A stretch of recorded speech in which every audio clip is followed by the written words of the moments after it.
எனக்கு ஒரு அருமையான தலைப்பு. என்ன தலைப்பு? உண்மையான விடுதலை அப்படின்னு ஒரு தலைப்பு. நாம் சுதந்திர தினம்னு ஒன்று கொண்டாடுறோம். அது ரொம்ப பெருமைக்குரிய ஒன்று. நம்முடைய சுதந்திர தினம் எப்படி பெருமைக்குரிய ஒன்று? அன்றைக்கு கொடியேற்றுகிறோம், சிறப்பிக்கிறோம். நெல்லை ஜெயந்தா ஒரு கவிதையில் எழுதியிருந்தார், திரிக்கப்பட்ட கயிறுகளை கொண்டு நாம் கொடியேற்றவில்லை, திரிக்கப்பட்ட கயிறுகளை கொண்டு கொடியேற்றவில்லை, பல பெண்கள் கழுத்தில் பறிக்கப்பட்ட தாலிகளை கொண்டு கொடியேற்றுகிறோம். ஒரு சுதந்திர போராட்டம் நடந்தால் எவ்வளவு பேர் பெண்கள் தன்னுடைய வாழ்க்கையை இழந்திருப்பாங்க. திரிக்கப்பட்ட கயிறுகளை கொண்டு கொடியேற்றவில்லை, பல பெண்கள் கழுத்தில் இருந்து பறிக்கப்பட்ட கயிறுகளை கொண்டு நாம் கொடியேற்றி கொண்டிருக்கிறோம். அந்த சுதந்திரம் அப்படிங்கிறது மூவர்ண கொடியேற்றுவதோ, அதுக்கு சொல்யூட் பண்ணுவதோ, தேசிய கீதம் பாடுவதோ இவற்றோடு முடிவடைந்து விடுவதில்லை. அதில் வேற ஆழமான விஷயம் இருக்கு. சுதந்திரம்ங்கிறது என்ன?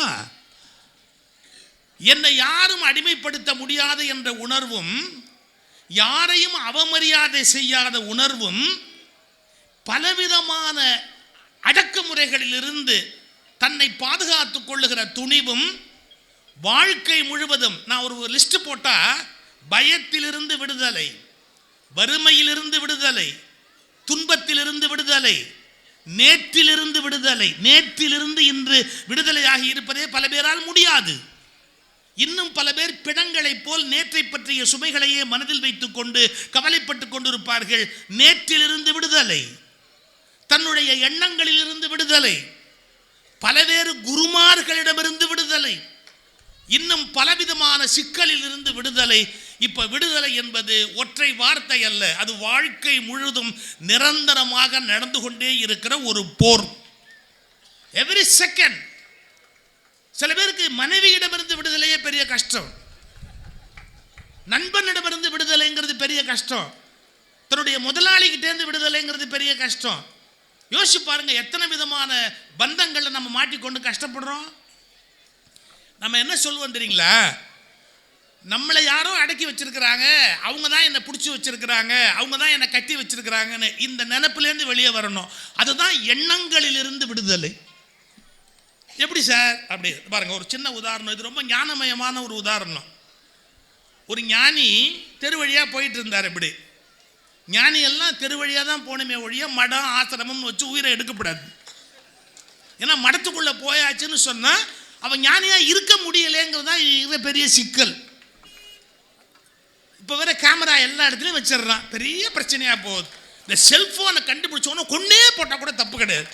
ஒரு பையன் ஒரு காரியத்தை ரகசியமாக பண்ண முடியல, ஒழிஞ்சு போகுது. ஒரு ஞானி தெரு வழியாக நடந்து போயிட்டு இருந்தார். அந்த ஞானி தெரு வழியாக அப்படி போகும்போது ஒருத்தன் பசுமாடு ஒன்று என்ன பண்ணான், கயிற்றில் அப்படி பிடிச்சிக்கிட்டு அந்த பசுமாட்டை இப்படி கூட்டிகிட்டு போயிட்டே இருந்தான். அவன் இந்த பசுமாடை கூட்டிகிட்டு போகும்போது அந்த ஞானி சும்மா இருந்திருக்கலாம் பாருங்க, கிண்டல் அடிச்சாரு. இவனை மாட்டோட யாரோ கட்டி போட்டிருக்கிறாங்க. எப்படி? இவனை மாட்டோட யாரோ கட்டி போட்டிருக்கிறாங்க, இவன் மாட்டுக்கிட்ட கட்டுப்பட்டு இருக்கிறான், மாட்டோட கட்டி போட்டிருக்கிறாங்க அப்படின்னு சொன்னார். இவனுக்கு எப்படி இருக்கும்? கோவம் வந்துருச்சு.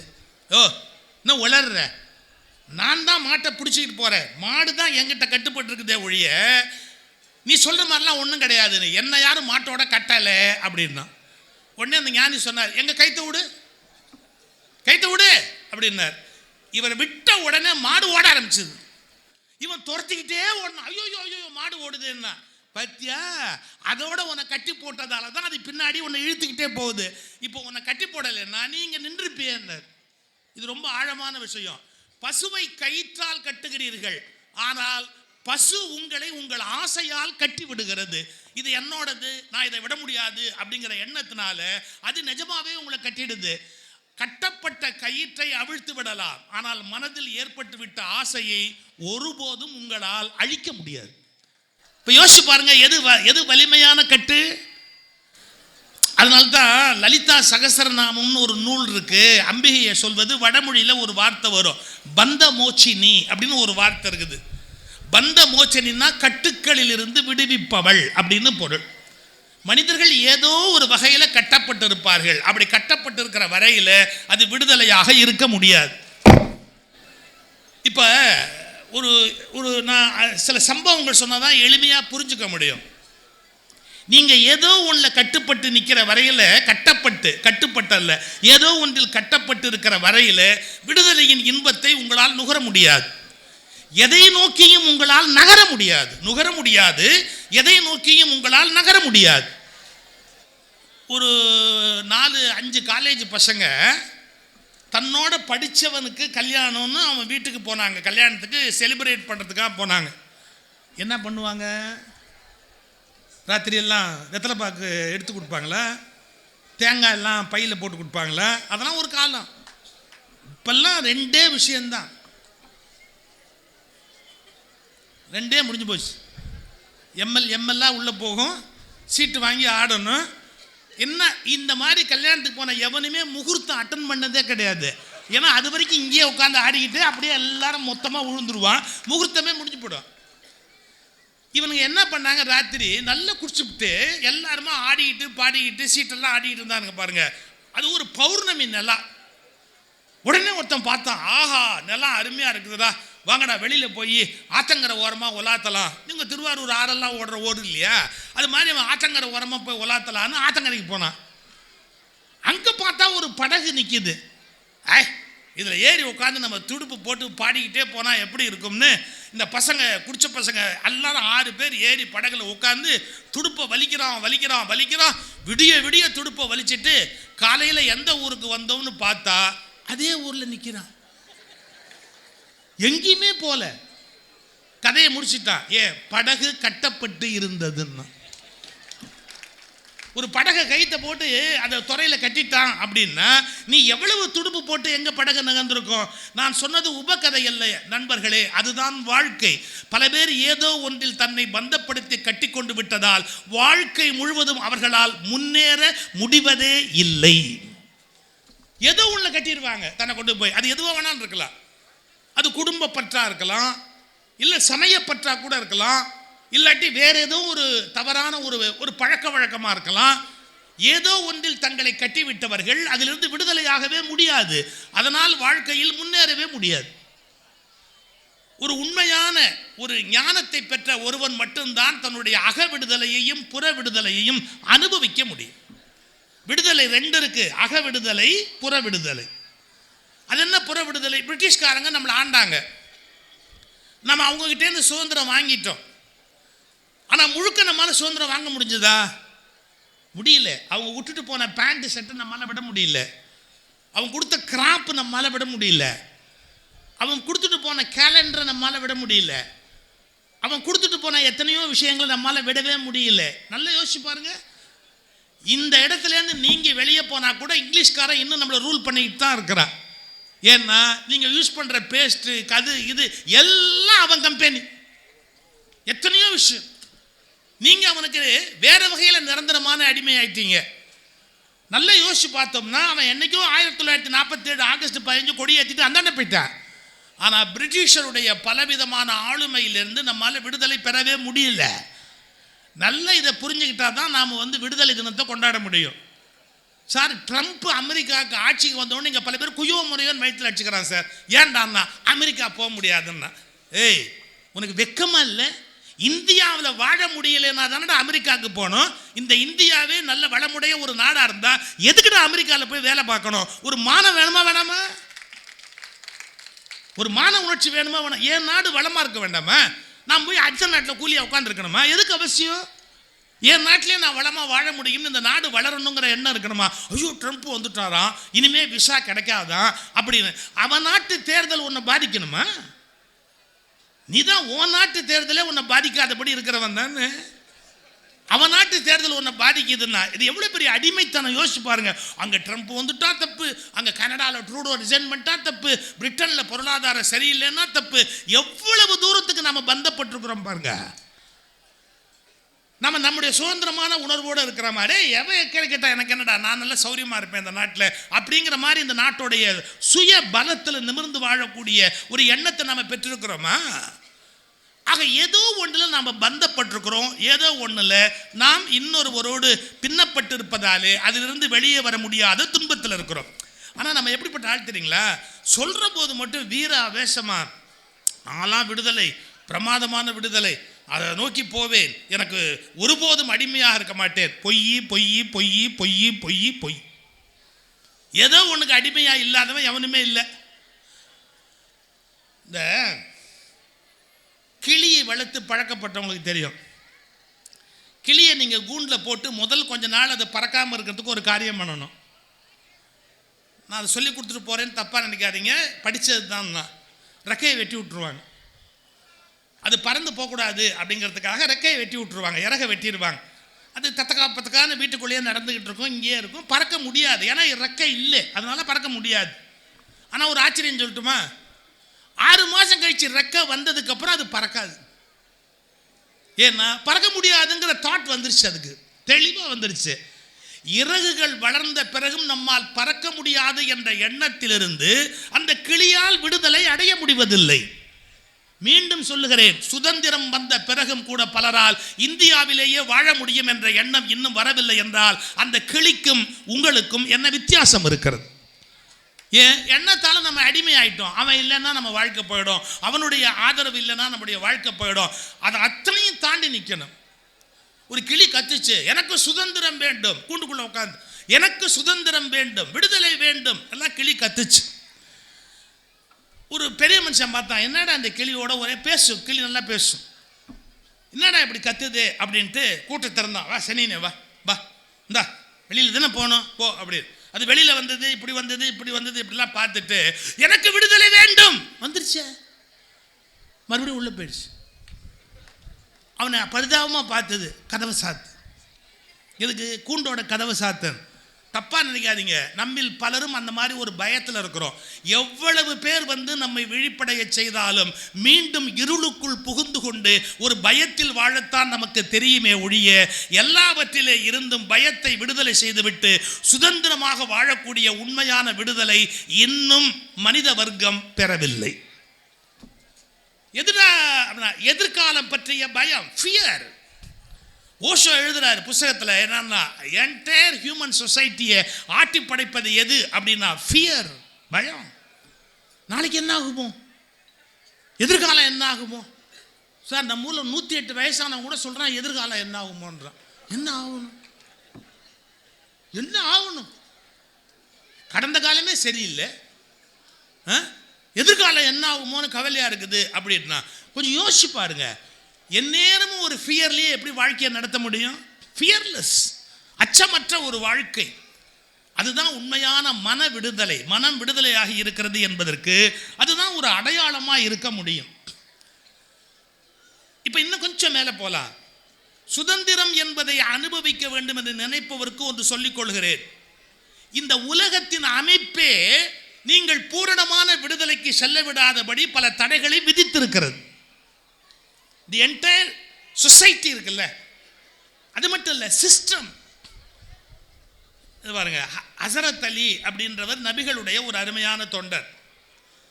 அவர்கிட்ட போய் ஒருத்தன் கேட்டான், பூரண சுதந்திரம் என்பது சாத்தியமானு கேட்டான். அவர் பதில் சொன்னார், சுதந்திரத்தை நீ பயன்படுத்த முடியும், சுதந்திரமாய் சில முடிவுகள் எடுக்க முடியும், ஆனால் பூரண சுதந்திரம் சாத்தியம் என்று எனக்கு தோன்றவில்லை.